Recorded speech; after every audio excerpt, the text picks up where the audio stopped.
te sugería las cosas que hacer dependiendo del ranking económico-social al que quisieras ascender. Entonces decía que él ya en su posición delegaba, supervisaba y corregía. Él como CEO estaba para crear, hermano. Así es. No estaba para remangarse las manos. Para ejecutar, ¿no? Estaba para... Entonces delegas, supervisas y corriges. Fíjate que a mí todo este tema de los privilegios me apasiona, mi querido Alvarito, y lo he venido estudiando desde hace algunos años. Y déjame empezar diciendo que tú y yo tenemos más privilegios que ciertas personas y menos privilegios que otras personas. Es decir, todos los seres humanos tienen alguna categoría de privilegio. Habrá quien tenga muy pocos, habrá quien tenga muchísimos. Un privilegio es si fuiste a un colegio privado o no. Y no porque necesariamente recibas mejor educación o no. Pero si los compañeros que tenías eran hijos de ciertos empresarios, industriales, comerciantes, gente con recursos económicos, pues te va a dar una visión del mundo que te da mayores oportunidades. Pero no solo es la visión. ¿Dónde se reparten las oportunidades? Pues se reparten donde está la gente que tiene la baraja. Fíjate, yo siempre digo, cuando alguien me dice, no, es que yo soy un self-made man, yo me echo a mí mismo gracias a mi esfuerzo, yo lo observo y le hago, te digo, toda esta batería de preguntas, a ver, ¿dónde viviste? Color de tu piel, estatura, complexión, y al final descubrimos que tiene un 90% de privilegios. Es decir, empezó la vida bastante más adelante que la mayoría. Porque no todos empiezan en el mismo lugar No, de la carrera, ¿no? mi querido Alvarito, nadie empieza en el mismo lugar, ¿o no, chavos? ¿Qué tan importante es curarnos emocionalmente o trabajar nuestras emociones? No, mi querido Alvarito. Fundamental. Si eso existiera, este mundo sería otro. Si todos tomáramos terapia, este mundo sería otro, mi querido Alvarito. Y no tiene...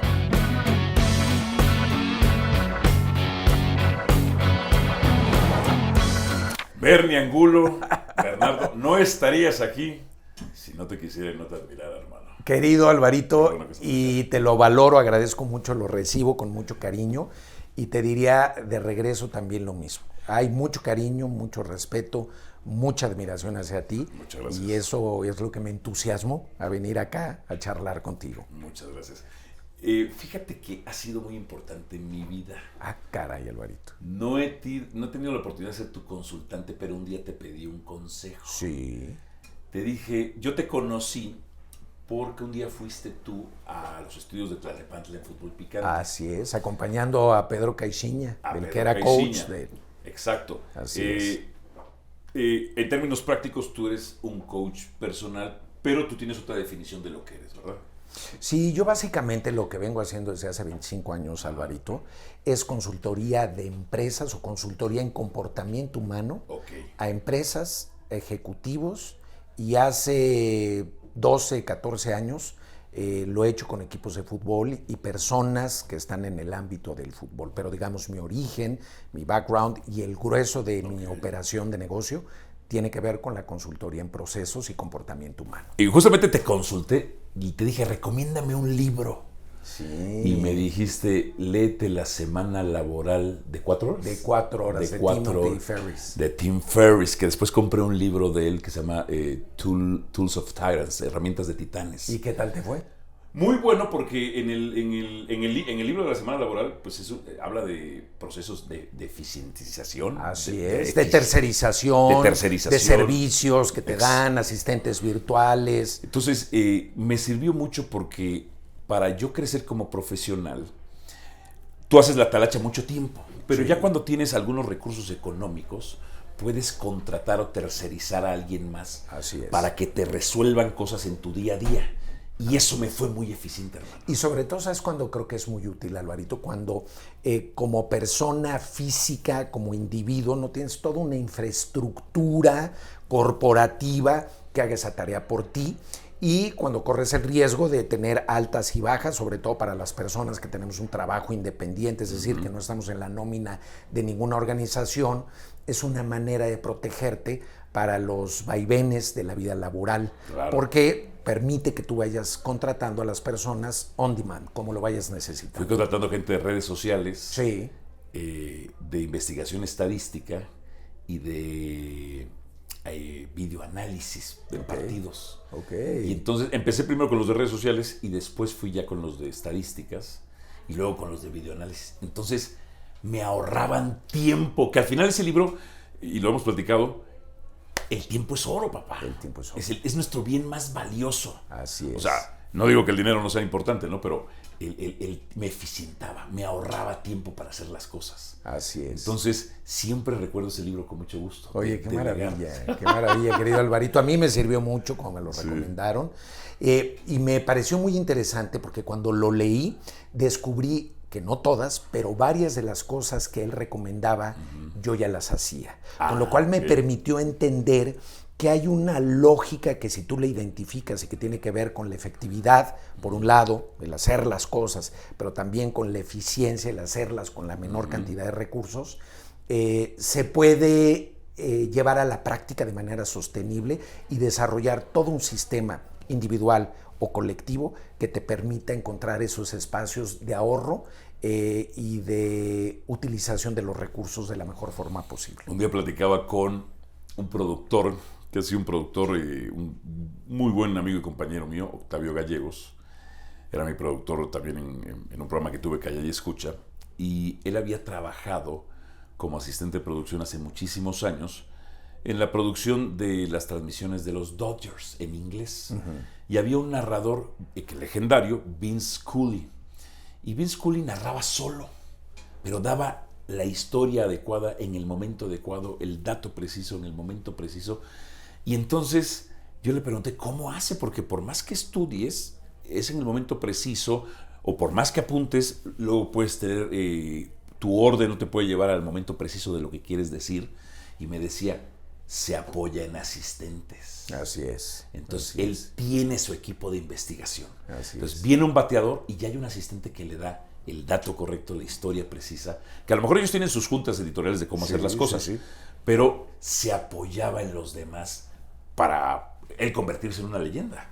Totalmente, Alvarito, y eso me parece que lo que nos deja ver es que hay personas que tenemos un perfil, primero a nivel personal, pero también puede ser a nivel profesional, más solitario o de una cara que es la que hace frente al público o a las cámaras, pero aún esas personas necesitamos el apoyo de otros, de otro talento, de otras capacidades, de otras miradas, y entender esto y saberlo capitalizar es fundamental.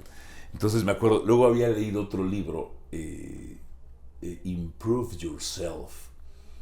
Era un ex CEO de IBM y él decía las cosas que él te sugería las cosas que hacer dependiendo del ranking económico social al que quisieras ascender. Entonces decía que él ya en su posición delegaba, supervisaba y corregía.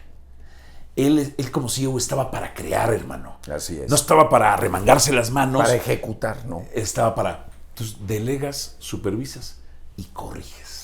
Sí. Entonces, esa cosa me pareció maravillosa, Berné. Sí, totalmente, mi querido Alvarito, porque nos permite también entender que hay dones, que hay regalos, que hay virtudes, que hay habilidades que cada quien posee y que el secreto es identificar cuáles son las tuyas, cuáles son las de las personas alrededor y encontrar la manera de armonizarlas, de sincronizarlas para que el producto final sea un producto potente, poderoso, ¿no? Claro. Y hablaba mucho de las castas sociales. De los sistemas de privilegios. Wow. Me toques ese son, mi querido Alvarito. Él era de raza negra. Él había sido CEO de IBM. Improve Yourself se llama. Era de raza negra. Sí. Pero su papá se quebró el lomo para darle una educación, digamos que hasta en una universidad mediana, pero donde él pudiera crecer. Pero de niño, el papá vio ciertas cosas, papá parece que trabajaba en caballerizas. Wow. Entonces, este señor sabía de caballos, lo habían puesto a jugar, era también como caddy, sabía de golf, de tenis, y dice que ese tipo de cosas que parecieran superfluas pueden ser llaves en sistemas de privilegio para ir ascendiendo. Así es. Entonces, a la hora de juntas de negocios, no era común que quizá la gente afroamericana supiera jugar golf, estoy hablando de los años 50, 60, sí. Pero él sí iba a la junta con el jefe. Claro. Con los altos ejecutivos. Claro. Porque sabía jugar golf. Entonces hablaba de esos detalles, esas llaves, para ir subiendo en esa clase de privilegios, hermano. Sí. ¿Qué piensas? Fíjate que a mí todo este tema de los privilegios me apasiona, mi querido Alvarito, y lo he venido estudiando desde hace algunos años. Y déjame empezar diciendo que tú y yo tenemos más privilegios que ciertas personas y menos privilegios que otras personas. Es decir, todos los seres humanos tienen alguna categoría de privilegio. Habrá quien tenga muy pocos, habrá quien tenga muchísimos. Yo siempre abordo este tema diciendo algo que me parece fundamental. Frente a los privilegios, lo que corresponde es generar conciencia, no culpabilidad. La culpabilidad no sirve absolutamente nada, porque hay privilegios que tú y yo no elegimos, mi querido Álvaro, que simplemente de fábrica ya nacimos con ellos. Sentirnos culpables, en consecuencia, ni suprime el privilegio, no nos deja desplegarlo, y me parece que lo más grave, no nos deja desplegarlo en beneficio de quienes tienen menos privilegios que nosotros. Es decir, un privilegio también es una responsabilidad. Es lo que te quiero decir, mi querido Alvarito. Así, ¿qué tipo de privilegios identificas? Uy, mi querido Alvarito. ¿Hay una cantidad exacta de privilegios? No. Hay cualquier cantidad de privilegios, y hay unos que son muy visibles, hay otros que son más imperceptibles, pero que están ahí. Y dependiendo de la sociedad, algunos privilegios tendrán este carácter más evidente, mientras que en otras sociedades será distinto. Déjame poner uno.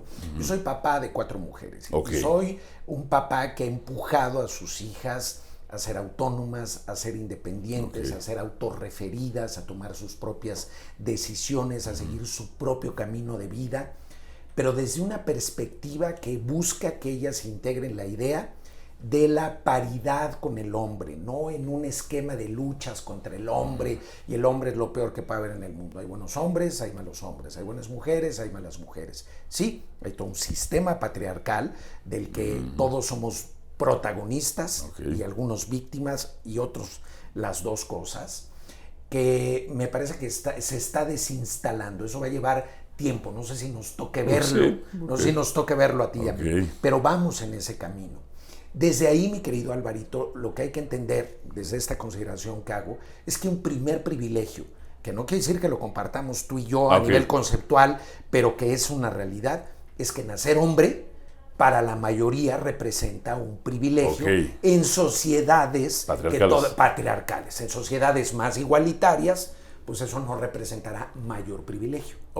Pero México sigue siendo una sociedad homocentrada, patriarcal. O sea, un privilegio es ser hombre heterosexual. Heterosexual, mi querido Alvarito. En ese sistema de pensamiento, ¿no? Punto así de sencillo, mi querido Alvarito. ¿No? ¿Qué otros privilegios encuentras? El color de tu piel. Si por ejemplo, más blanco, más güero. Ese yo lo tengo en contra, mi querido Alvarito. Nací de color así chocolatoso, piano, elegante, ya sabes. Puede representar, ¿no? Y en ciertas esferas representa una desventaja. A título personal, nunca lo he experimentado yo como una desventaja, pero puedo percibir y entender que para algunas personas eso puede representar algo que les cuesta trabajo integrar. La complexión de tu cuerpo. De acuerdo al estereotipo de belleza aceptado, la complexión de tu cuerpo también importa. Si eres más delgado o si eres gordo, claro. Si respondes a los parámetros de constitución física o no, de acuerdo al modelo aceptado o privilegiado o exponenciado, pues vas a tener ventajas o privilegios. Tu estatura, por ejemplo, también. Esa tienes buena estatura. Ahí me compenso de esta. Ahí me compenso de esta, mi querido Alvarito. Y cosa que el color de mi piel me encanta, pero no dejo de reconocer. Esta es una sociedad clasista y racista. Y virreinal. Virreinal, mi querido Alvarito. ¿No? Y sigue existiendo. Poco a poco se va desinstalando, pero es una realidad que existe. Un privilegio es si fuiste a un colegio privado o no. Y no porque necesariamente recibas mejor educación o no. Pero si los compañeros que tenías eran hijos de ciertos empresarios, industriales, comerciantes, gente con recursos económicos, pues te va a dar una visión del mundo que te da mayores oportunidades. Pero no solo es la visión.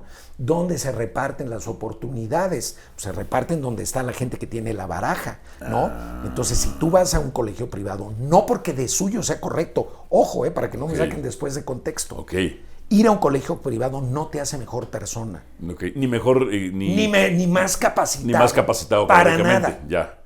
Pero te puso en otra esfera. Te puso en una esfera donde en general se reparten las oportunidades. ¿Y ante eso me tengo que sentir mal? No, pero responsable sí. Sí te tienes que hacer responsable.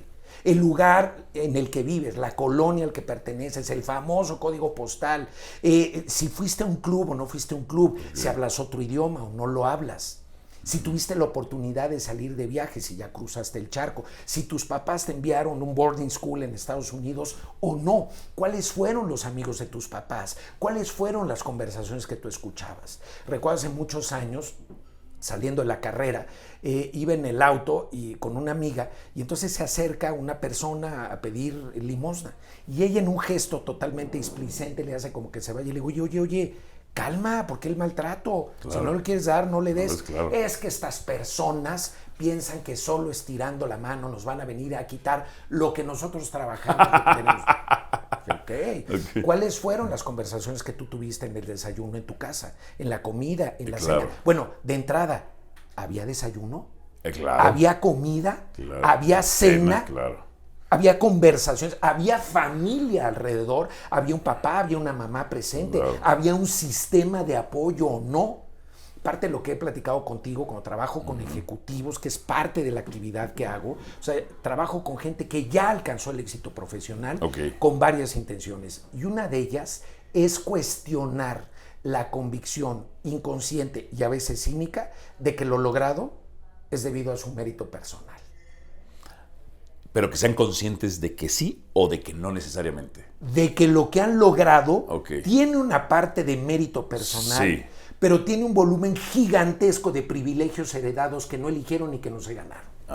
Así de sencillo. ¿Ante eso tengo que sentirme mal? No, tienes que explotarlos, ¿o no? Pero tienes que ser responsable y tienes que encontrar la manera de compartirlos con más personas. Claro, en un sistema que lo que quiere es tener todo bajo control, pues no los quiere repartir con nadie. Entre menos, más nos toca, entre menos burros, más olotes. Claro. De hecho, hay una parábola en la Biblia, la de los talentos. Así es.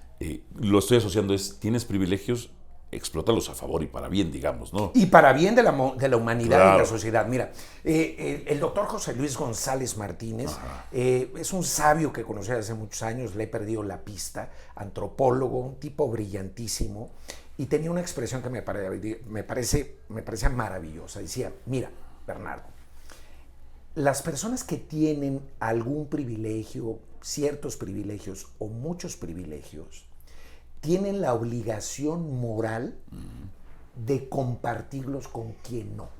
Porque hay gente que nace sin dignidad y se muere sin conocerla. Fíjate qué expresión. Madres. Y debemos hacerlo, si no por virtud, por miedo. Lo correcto es hacerlo por virtud, porque es lo que toca. Porque si la vida te da más, hay una responsabilidad mayor de transmitir esa generosidad, esa bondad a los demás. Pero si no te alcanza por virtud, debes hacerlo por miedo. Dice, porque el día que los que tienen poco no tienen nada, se caguen. Los que tienen un poco, mucho o muchísimo, se tienen que poner a temblar. Porque no te lo van a pedir por las buenas, te lo van a arrebatar. Bueno, así fue el hartazgo de la Revolución Francesa. Así es, mi querido Álvaro. Entonces, así es. Cuando la turba se harta, arrasa a todos. Y cuando no hay nada que perder, ¿qué más da? No, nada. Si de todos modos me voy a morir o estoy muriendo en vida, ¿qué más da? Hay una película en donde actúa el Diego Boneta. Sí. No recuerdo el título de la película. Pero el pueblo se subleva y se levanta e invade las casas de los fifís. Así es. Y arrebata, arranca por la fuerza. Claro. Así es. Y matan. Entonces, ese hartazgo social tiene que ser paliado por los que pueden hacerlo. Es que si no, ¿quién más? Desde un humanismo. Es que si no, ¿quién más, mi querido Álvaro? No, nadie. Si no es el que puede, el que tiene una mayor amplitud de conciencia, de recursos, y no hablo solo de económicos, de recursos intelectuales, lingüísticos, emocionales, existenciales. El que tiene una mayor conciencia tiene una mayor responsabilidad. No debe sentirse culpable, y lo vuelvo a decir para que no se me saque de contexto, Alvarito. No es un tema de culpabilidad, es un tema de conciencia, porque hay cosas que tú no elegiste. Claro. Muchas de esas personas no eligieron nacer ni blancos, ni güeros, ni rubios, ni de ojos claros, ni altos, ni esbeltos, ni ir a colegios privados. Así tocó. Ok. Como a mí me tocaron ciertas cosas de privilegio, igual que a ti, mi querido Álvaro. Mira, yo hablando en esta reflexión de los privilegios, mis privilegios, padres educados, por lo menos las cenas, no digo que se llaman las 3 comidas al día, pero las cenas, era de mucha cultura y educación, menosprecio, sí, mucho menosprecio al burgués o al aristócrata. Pero de mis privilegios, la educación de mis padres, que aunque estaban divorciados, su presencia y su cariño, el cariño, refuerzos positivos. Siempre se me dijo que dentro de la colorimetría yo era moreno claro. Y bueno, pues compárate, mi querido Alvarito. Claro, tú eres blanco. digamos eres que albino comparado conmigo, comparado contra quién, ¿no? ¿Qué más? He viajado. ¿Sí es? Tuve educación académica. Sí. Mis privilegios. Pero sobre todo creo que uno de los más grandes privilegios fueron los refuerzos positivos de mi padre. Por supuesto. Que me dijeron que yo era invencible. Así es. Y porque mucha gente esa falta de refuerzo positivo, como decías tú, no tienen dignidad ni la conocerán. Nacieron sin dignidad. ¿Verdad? Y se morirán sin van conocer. a morir sin conocerla, y eso me parece que nos tiene que indignar como sociedad, mi querido Alvarito. Claro. Es decir, no podemos mantenernos impávidos ante eso y sin hacer De acuerdo. nada. No es sencillo, Claro, no es fácil, claro. no todo mundo está dispuesto a esto. Te decía Ok. yo fuera de cámaras que yo me considero a mí chairofifí. Sí, igual que o yo. sea, hay una parte en la que yo puedo descubrir, de acuerdo a mi propia historia de vida, en la que ha habido una evolución. He ido conquistando, tampoco sin querer y sin que ese sea el objetivo, Claro. ha sido como una consecuencia, una serie de privilegios asociados al modelo burgués, pues que disfruto y que me gusta. Claro. Hay otra parte interna que se está cocinando ahí, que dice, oye, no, yo tengo que generar algo, y no estoy hablando de revoluciones violentas ni para nada, estoy hablando de revoluciones interiores, estoy hablando de revoluciones de conciencia, estoy hablando de la revolución de patrones conductuales y de hábitos que de pronto nos llevan como borregos caminando, repitiendo exactamente lo mismo y comprándonos la idea de que para ser felices tenemos que ser ricos, tenemos que ser jóvenes, hermosos, de marca, poderosos y famosos. Cuando me parece que la felicidad habita en otros lugares totalmente diferentes, y para llegar a ella más bien hay que soltar esas expectativas, esos clichés, esos estereotipos. Claro. ¿No? Una etapa de mi vida viví entre Palmas, Tecamachalco y Bosques de las Lomas. Y dentro de ese sistema de privilegios, esas clases valoran mucho la delgadez. Fíjate. Valoran mucho, cuidan mucho lo que comen alimentos, yo creo que en su mayoría de alta calidad, pero el ser obeso, que no es saludable, pero está como prohibido. Ser delgado o muy delgado es un estatus. Sí, en es un esas signo esferas. bajo esa concepción de disciplina, de método, de trabajo duro, de sacrificio, de disposición a la entrega, pero pues es un absurdo porque a veces desde el punto de vista metabólico una persona está luchando con una serie de cosas que no tienen que ver con su falta de voluntad, ¿no? Escuché una frase que me pareció durísima, pero dije, no jodas. Ahí escuché, digo, yo no, yo flaco no soy, ¿verdad? Pero escuché de una persona que decía, al flaco, aunque feo, toda la ropa le queda bien. Fíjate nada más. Y te voy a decir una cosa, a veces la complexión, bueno, no a veces, la complexión con la que uno nace no le elige. Yo soy ¿De hueso grueso o qué? No, de grueso muy delgadito. Ok.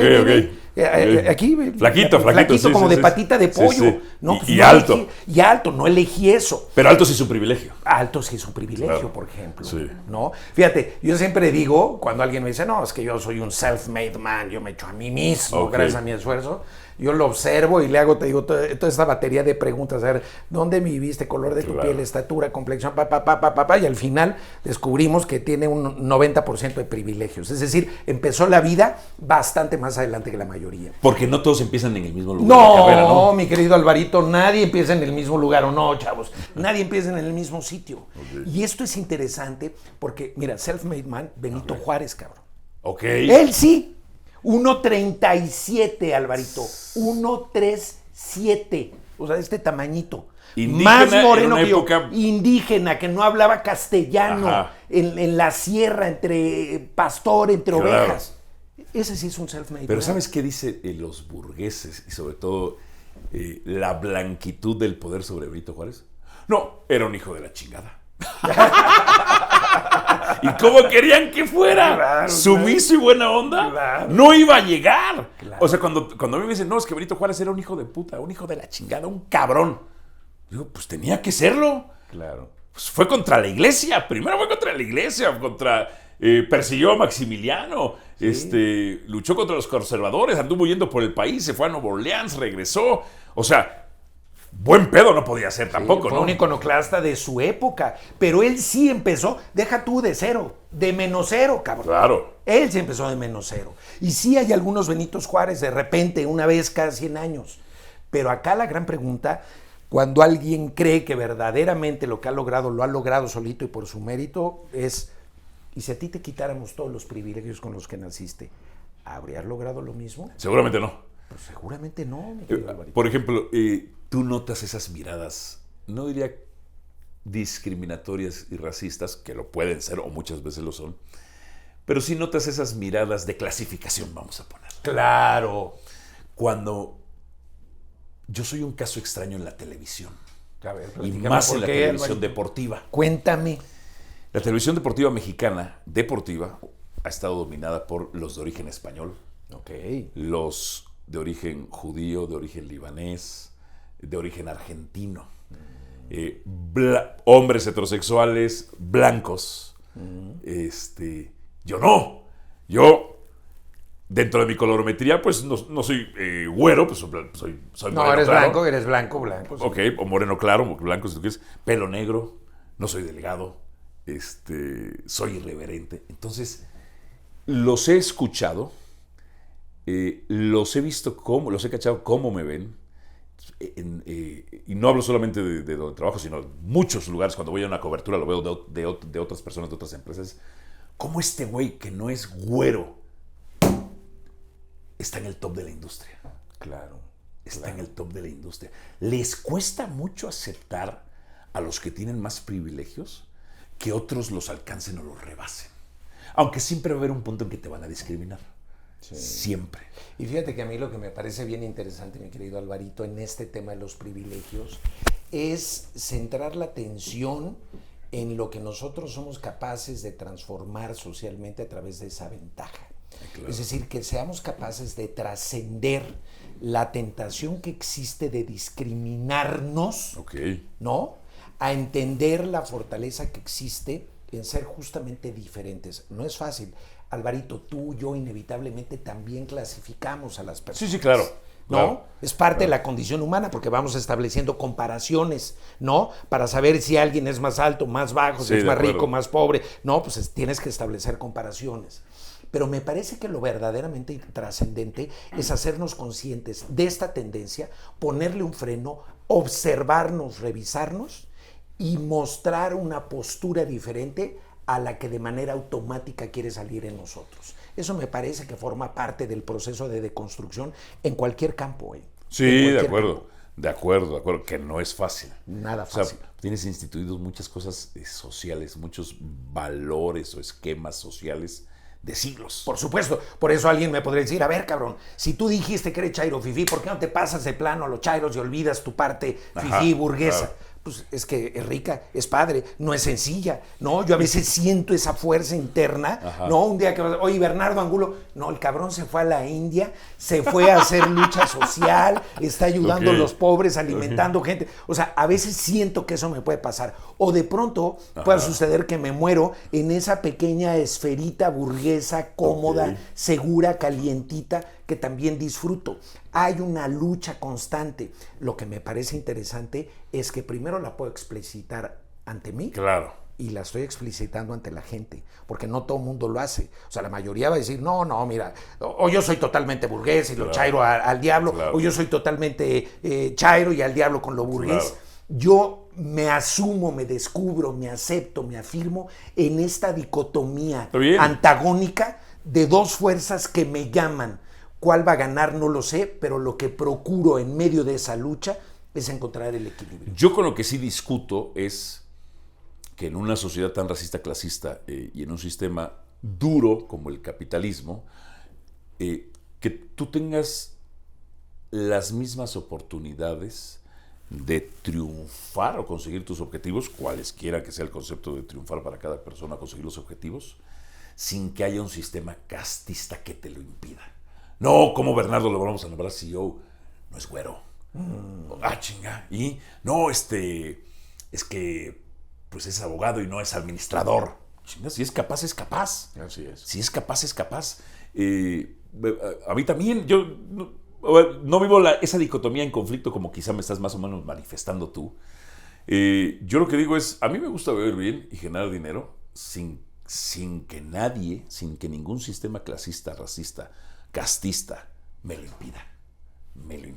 Eso me encanta por la parte, digamos, de tu conexión con el sistema dominante hacia arriba. Claro. Yo quiero también poner la mirada en tu conexión con el sistema que no goza eso, de cómo lo logro sin perjudicar a otros, de cómo lo logro sin perderme a mí en el camino, que esa lucha contra el sistema no se vuelve el centro gravitacional, sino el elemento adicional con el que tienes que gestionar las cosas y lidiar, pero que no te pierde en el camino. Mira, yo creo que a mí el Señor me mandó a este mundo a generar conciencia de clase. Caray, a ver, platícamelo, mi querido Alvarito. A decirle al que tiene una lista de privilegios mucho más grandes. Sí. Tú dices, que no se sientan culpables. Sí, responsables. Sí, responsables. A mí sí me gusta hacerlos sentirse culpables. Ay, pinche Alvarito. Dejarías de ser tú, cabrón. Y por ejemplo, cuando decirles, ¿cómo? ¿Qué les molesta que el que no es blanco está aquí con ustedes dominándolos? Y además, a mí sí me gusta aplastar y dominar y conquistar. Sí he escalado ese sistema castista que había en los medios de comunicación televisivos, deportivos mexicanos, pues no me queda otra que a base de madrazos. No me quedó otra metiéndome muchos problemas, siendo muy irreverente, muy frontal. Tenía que hacerlo a lo Benito Juárez. Sí, no podía hacerlo por la vía de la paz. O sea, yo respeto a Cristo, pero Él ya puso la mejilla por nosotros, la otra mejilla por nosotros. Yo no puedo hacer... Y aunque siempre he dicho que a nadie le hacía caso a Cristo hasta que no hizo show. Sí, hasta que echó algunos chingadazos. Saltó chingadazos en el templo, revivió muertos, hizo caminar a paralíticos y multiplicó pan y vino. Hasta que hizo show dijeron, ¡ah, cabrón! Entonces ya lo escuchamos. Primero tienes que pegar un madrazo. Dice un comentarista gringo, Colin Cowherd, que dice, lo importante se dice gritando. Cuando quieres que te pongan atención, tienes que decirlo gritando. Porque en ciertas batallas, guerras o conquistas de objetivos, la vía de la paz no es necesariamente un camino efectivo. O por lo menos es un camino más largo y más lento. Exacto. ¿No? O puede ser mucho más largo y mucho más lento. Entonces me ha tocado de esas. El otro día escuchaba yo, consumiendo podcast, una entrevista que le hacían a Diego Rusarín, un youtubero que decía que él siempre pregunta a sus entrevistados ¿por qué piensas lo que piensas? Y entonces yo lo escuchaba de detenimiento y escuchaba todas las respuestas. No, pues por mis experiencias, por mi educación, tal. Y él lo llevaba Yo creo que de manera atinada, porque después que lo reflexioné dije, claro, a un reducto con una óptica marxista que decía, uno piensa lo que piensa por tus condiciones materiales económicas. Las condiciones materiales económicas condicionan tu forma de pensar. Inevitablemente, mi querido Alvarito. Inevitablemente. No queda. Tu circunstancia, tu background, tu historia, tu personalidad, no tus genes, son toda una serie de elementos que están fuera de nuestro control, que tienen una implicación en Ahora, eso. cuando vas como consultor en esas empresas tan fifís. De todas. Y como dices tú, que dentro del Pantone te tocó un color. Exacto. ¿Has sentido algo? Jamás en la vida. Jamás En la vida. Jamás en la vida. ¿Qué crees qué sistema de privilegios o qué privilegios crees que evitan fijarnos en el color de piel? ¿Tu estatura? No, a ver, yo creo voz. que inevitablemente Tu forma de ser es muy hipnótica también, muy hipnotizante. Digo, Sí. no me he visto yo desde afuera. Muy charm, muy encantadora. No me he visto desde afuera, Claro. pero creo que tiene que ver con que estoy muy cómodo con el color de mi piel, con que no me preocupa. No siempre fue así, mi querido Alvarito. Ok. De niño sufrí, tuve que vivir todo un proceso muy interesante, que fíjate lo que te voy a platicar, cabrón. Me acabo de dar cuenta de algo interesantísimo. Después de que yo hice la carrera en la Escuela Libre de Derecho, entré a estudiar la maestría de Desarrollo Humano en la Ibero. Y ahí llevaba yo una materia que se llamaba Grupo de Crecimiento. Imagínate tú un espacio terapéutico, pero en vez de terapeuta terapeado, es un facilitador, o a veces dos, con un grupo de personas que están abriendo cosas personales. Y entonces, en algún momento dice la terapeuta, oigan, ¿alguno de ustedes quisiera compartir con nosotros algún aspecto o campo de su personalidad que esté en trabajo, pero que todavía no está resuelto? Y dije, sí, hoy tengo 58, tenía 31 años. Pasa la receta. Gracias, mi querido. Pasa la receta. Son las cremas. Qué privilegiado. Exactamente. El gen de la juventud, exactamente. Y entonces recuerdo que yo dije, sí, el color de mi piel. Durante muchos años ese fue un problema para mí. Y entonces me dijo, y Bernardo, ¿tú te acuerdas la primera vez en que tú sentiste esa punzada o ese piquete? Dije, sí, en el kinder de colores. Era un kinder que estaba aquí en San Jerónimo por la bandera, la gran bandera. Y me dice, ¿qué pasó? Dice, pues yo recuerdo perfectamente que estaba en el espejo de agua de una pequeña fuente jugando con un niño a aventarme agua. Yo tendría 4 añitos, 5. Le aventaba agua, él me aventaba agua. Él era un güerito. Y no pasaba nada, estábamos felices. Y en eso pasa una maestra y ve la escena. Y entonces nos queda viendo. Y entonces el güerito le avienta agua y la maestra se ríe. Dije, pues a ver, ¿no? Y le aviento agua y la maestra se enoja. En mis conferencias digo, oigan amigos, yo no sé ustedes, pero para mí ahí hay un claro elemento de discriminación. Con el güero se ríe, con el prieto se enoja. Claro. Y entonces una compañera mía guatemalteca, Miriam, una mujer mayor en ese entonces, tendría 50, me dijo, oye Bernardo, ¿y nunca se te ha ocurrido pensar que la maestra se enojó contigo no por ser moreno, sino por ser el segundo que lo aventó agua? Y yo, ¿cómo? Sí, la primera vez le pareció graciosa, la segunda ya no. De tal manera que si tuviera sido el primero se ríe y el güerito le avienta el segundo, se enoja. Como la historia que nos vamos contando, mi querido Álvaro, tiende a autopreservarse, durante muchos años yo dije, pues claro, ¿cómo lo sé? Esto es imposible, seguro se enojó por eso. Claro. Y entonces me dijo, a ver, Bernardo, tienes 2 posibles historias y de ninguna está cierto, porque tienes la certeza que la maestra se enojó de las dos, contigo porque eras moreno. No lo sé. No. Tienes 2 posibilidades. Una te sana, otra te enferma. ¿Por qué has elegido la que te enferma? Sistema de victimización. Así es. Es más fácil asumirme como víctima. Y desde entonces, sumado a otros momentos de mi vida, fui descubriendo que el color de mi piel puede ser una desventaja en un contexto y otra ventaja en otro. Si yo me voy a Escandinavia, mi querido amigo, prepárate que ahí te voy. Háganse para atrás, ¿no? El sex symbol. Exactamente. Yo siempre digo que uno no está jodido ni feo, sino está en un mal lugar, en un mal mercado. No estás con tu público, mi querido Alvarito. ¿No? Y cuando entiendes eso, tú puedes incorporar la idea de que esas miradas a las que tú haces referencia, pues dicen más de la persona que de ti.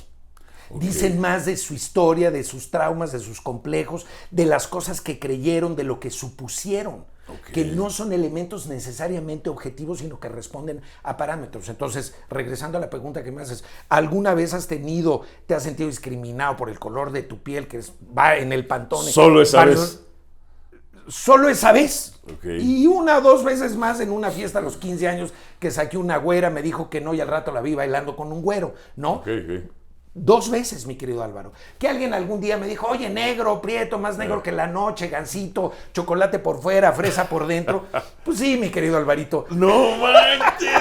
O sea, en la prepa ese es el gansito. El gansito, chocolate por fuera, fresa por dentro. Los morenos fresas son los gansitos. Moreno fresas, moreno fresa, ¿no? Okay. Entonces, sí pasó. Pero yo lo que te puedo decir, en mi experiencia, es que eso no solo no ha sido un obstáculo, sino en el contexto adecuado ha sido un elemento poderoso. Hay mujeres, algunos dirán pervertidas, a las que los morenazos de fuego les llamamos la atención, mi querido Alvarito. Hay para todo en la viña del Señor, mi querido Alvarito. Decía un amigo, solo estás en el lugar equivocado. Exacto, exactamente. En gusto se rompen géneros, claro. En borracheras madres y en empedrados tacones, mi querido Alvarito. Hay para todo en la vida del Señor. Había escuchado el concepto Oreo, el afroamericano que se siente blanco. Y también había escuchado, no había escuchado el del gansito. El del gansito. Había escuchado el concepto de el quesadilla. A ver, ¿cuál es ese? Latinos que viven en países anglosajones y se sienten más blancos que latinos. O sea, es maíz por fuera, que es blanco maíz por dentro. por fuera, blanco por dentro. Fíjate que no, yo nunca he padecido. Pero el del gansito me pareció ahorita eso era convincente. Hilarante. Sí, pero a ver, mi querido Alvarito, fueron 3, 4, 5 veces. Ya. Fuera de eso, nunca ha sido un obstáculo. He aprendido a desarrollar una personalidad que tiene mucha conciencia de cuáles son mis fortalezas, cuáles son mis debilidades. Y cuando tú tienes eso bien claro, cuando tú tienes un inventario de eso, te puedes mover en el mundo sabiendo que no las tienes todas contigo, pero que sí tienes mucho más de lo que otros creen y de lo que tú mismo crees, ¿no? ¿Qué tan importante es curarnos emocionalmente o trabajar nuestras emociones? No, mi querido Alvarito. Fundamental. Si eso existiera, este mundo sería otro. Si todos tomáramos terapia, este mundo sería otro, mi querido Alvarito. Y no tiene que ver con que hayamos vivido abusos extremos, sexuales, físicos, emocionales. Simplemente la terapia me parece que es un proceso maravilloso de conversación y de diálogo a través del cual lo que tú puedes hacer es deconstruir todas las creencias que alguien te imbuyó desde que eras pequeño, que aprendiste por modelaje de tu papá, de tu mamá, de tu figura de referencia, de la escuela, de un coach, del cura, de los medios sociales, y que no necesariamente son positivas. A lo mejor en su momento sirvieron, pero hoy son totalmente inválidas. Te voy a poner un ejemplo. Yo nací en el seno de una familia de clase media a nivel social, pero económicamente muy apretada y muy restringida, ¿no? Dice un amigo mío que nació en un pueblo, dice, yo era el rico entre los jodidos. En mi caso, yo era el jodido entre los ricos. Porque mi mamá, que apenas si tenía dinero, pensaba que la mejor forma de dar una herencia a sus hijos era mandarlos a colegios privados. Eso dice mi compañero. Entonces yo no tenía lana, ¿me entiendes? Mi compañero John Sutcliffe dice que él era el pobre de los ricos. Bueno, pues, y que si había diferencias, dice John. Claro, y tienes que luchar contra eso. Claro. Sin embargo, lo que yo voy descubriendo es que con el paso del tiempo hay muchas cosas que tú creíste que eras incapaz de hacer y de lograr, que están más asociados a las creencias que compraste como propias, pero que son totalmente absurdas. Te pongo un ejemplo. En este contexto de familia de clase social media, pero económicamente baja o apretada, yo los mensajes que recibía constantemente, mi mamá, que es una adoración, le mando un beso, madre chula, y que soy lo que soy por ella, y claro, por mi papá, era que el dinero era malo. Ese es un concepto que también inculcan mucho. El dinero era malo. Es del diablo. Es del diablo. Claro. Es malo. Los malos tienen dinero. Y cuando yo empiezo a conocer gente buena, linda, sensible, que hace lana, descubro que no es cierto. No te hace malo tener dinero, te hace malo qué haces con el dinero. Yo soy una persona que cree en la abundancia, tengo una mentalidad de abundancia. Cobro muy bien mi trabajo, mi querido Alvarito. Lo sé. No cobro barato, cobro muy bien mi trabajo. Cobro lo que mereces. Y negocias. No me da pena cobrar, mi querido Alvarito. Porque creo que el dinero es para multiplicar beneficios a otros. Cuando lo veo mal, cuando el dinero es para acumularlo. Decía un maestro que el dinero es el primero de los medios y el último de los fines. Okay. Es un recurso, es un medio. Sí, es un medio. No hay que tenerle miedo. Cuando se vuelve fin, cuando lo acumulas, cuando te vuelves rico mal pato. Hay un poema que se dice que perteneció a Víctor Hugo, el gran poeta y escritor francés. Hay dudas sobre su autoría. El de Los Miserables, ¿no? De Los Miserables. Mi obra favorita por mucho, y el poema empieza con te deseo. Hay quien dice que desde un brasileño. Ahorita no me voy a meter en la autoría, lo voy a averiguar. Dice, te deseo que tengas una vida plena, te deseo salud, te deseo que tengas amigos, te deseo que tengas un sistema, te deseo, y de repente llega, y te deseo que tengas una vida abundante y que hagas mucho dinero. Y dice, y te deseo que por lo menos una vez al año pongas todos tus bienes en una mesa frente a ti y te dediques a admirarlos un buen rato. Cuando tú lees eso, cuando yo lo leí, me sentí francamente decepcionado de Víctor Hugo. Pero continué leyendo y dice, solo para recordar quién es dueño de quién. ¡Ah, la madre! Fíjate qué cosa tan chingona, mi querido Alvarito. Claro. El dinero no es malo, es buenísimo. Claro. Si entiendes que es un medio y fundamentalmente es un medio de transformación social y de beneficio a otros. Diría un amigo mío, ¿y si es prestado y no pago? Y si no hay intereses, Alvarito. Sí, por ejemplo, ¿qué te hace feliz? Viajar. Necesitas dinero. Necesitas dinero. ¿Qué te da tranquilidad? El dinero. ¿Quieres comer incluso saludablemente? Dinero. Claro. ¿No? ¿Quieres crear experiencias gratificantes, educativas para ti, para la gente que quieres, que necesitas? Dinero. Sí, claro. Pero es para eso, no es para acumularlo. Claro. Eso es lo que está mal, mi querido. Lo único que acumularía yo en mi plan de vida siempre es el 30% de mis ingresos o ganancias. Ok. De una acumulación de protección. Sí, claro, para cuando seas viejo, para que no dependas de nadie, para cuando ya no puedes trabajar. A ver, yo no sé si exactamente el mismo porcentaje, pero yo tengo un principio de disfrute presente de la vida, pero de planeación futuro. Me parece que cualquiera de los dos es una equivocación gigante. Si yo consumo todos mis bienes, todo mi patrimonio en el presente, porque quién sabe qué pase mañana y a lo mejor me muero, está bien, güey, pero igual vives 20 años o 30 o 40 años más y mueres en la pobreza y en la dependencia. Que hoy es un problema también vivir hasta los 90 y tantos años. Oye, que te voy a decir algo, Alvarito. O sea, más si no tienes un sustento económico. Yo he decretado. Ahorita me preguntaste, pásame el secreto. Y te lo voy a dar, cabrón. Sí. Tengo 58. Yo he decretado, cabrón, que voy a vivir por lo menos hasta los 95 y sano. Es algo que voy a lograr, depende de muchos factores. Pero la parte que es mi chamba, esa la estoy haciendo, güey. Hago ejercicio diario, cuido lo que como, cuido mis hábitos emocionales. Llevo 2 años consecutivamente todas las semanas tomando terapia. Y no solo tomo la terapia ahí como para hacerme pendejo. No, mi querido Alvarito. Tengo miles de notas y mira, aquí ves, terapia, cabrón. Y aquí, desde que empecé, tengo las notas de todas y cada una de las casi 70 sesiones que llevo. Y qué voy aprendiendo, y qué voy a cambiar, y qué voy a transformar, y cómo me desapego, y cómo me desclavo de mis enganches emocionales, y cómo aprendo a distinguir lo que importa y lo que no. Ayer tuve una sesión de coaching con un amigo muy querido y le platicaba del modelo FIA, fundamental, importante, accesorio. La gran mayoría de nosotros nos perdemos, mi querido Alvarito, en pura pendejada, es lo accesorio. Y tenemos discusiones y perdemos amistades y acabamos relaciones por pelear lo accesorio, lo que es intrascendente, lo que en un mes, en 2 años ya nadie se acuerda. Luego viene la siguiente categoría, lo importante, los valores operativos que son relevantes para nosotros. Y luego viene lo fundamental, aquello por lo que uno está dispuesto a dar la vida. FIA, fundamental, importante, accesorio. Y lo fundamental, mi querido Alvarito, es el 10% de las cosas.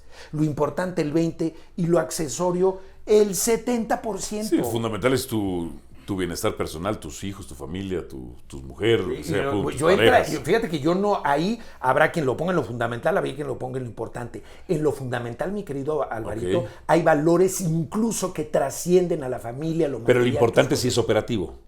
dinero, ingreso, y lo importante sí se Sí, lo importante entra dentro del Sí, operativo, ya. pero lo fundamental son valores como la igualdad, la Ya, dignidad, la ok, libertad, ok. el respeto a uno mismo, al entorno en el que cree. Uno tiene que ser la persona más importante de sí mismo. No podría ser de otra manera. No puede ser de otra manera. No puede ser Yo de lo otra pienso manera. así. Si no hay amor propio, ¿cómo puedes darle amor a otros, mi De querido acuerdo. Alvarito? Es imposible. De acuerdo. O sea, no se puede, No es se un puede. absurdo. Escuchaba el otro día a Viola Davis, una actriz Sí. afroamericana negra Sí. que me encanta por la fuerza, por los ovarios que tiene, y decía, el amor de tu vida tienes que ser tú, cabrón. De acuerdo. Tú. La persona más importante de mi vida soy yo. Pero fíjate, no A partir desde de ahí una mis seres queridos. Claro, pero no desde una dimensión loca narcisista de yo me quiero yo primero, Claro. siempre yo. No, no, no. Yo me vuelvo mi propio padre y mi propia madre, lo que significa que como adulto me volteo a ver a mí como un padre ve a un hijo, como la existencia más hermosa que puede haber. Y entonces lo procuro, cuido su salud, cuido lo que entra a su mente, a su cuerpo, cuido que esté bien, cuido el reforzamiento que hacían Claro. tus papás, que hacían los míos, de tú puedes. Ese es el verdadero amor a uno mismo. Lo demás es narcisismo, mi querido Alvarito. Híjole, es bien peligroso. No, hombre, estamos en una era llena de narcisismo y de narcisistas. Ya hay que cuidarse que no nos pase a nosotros. Ya mejor acabemos. Ya se acabó, Ya, no. es que ya hablamos de No, narcisistas. No me digas, oye, me tienes que volver a invitar, cabrón, Parte 2. para que no te salves. Parte 2. Va, Parte 2. Bernie. deal. Deal. Muchas gracias por Querido haber venido. Te Alvarito, lo agradezco mucho. un placer, gracias. Bernardo Angulo, consultor de desarrollo personal. En toda la parte de comportamiento humano y procesos humanos. Perfecto. No tengo redes sociales, solo estoy en Instagram como Bernardo Angulo, es la Perfecto. única red, Buenísimo. pero ahí pueden estar en contacto conmigo para cualquier cosa. Bernie, muchas gracias. Querido Alvarito. un Parte placer. 2. Parte 2, Eso, prometido. Eso. Listo, suscríbase.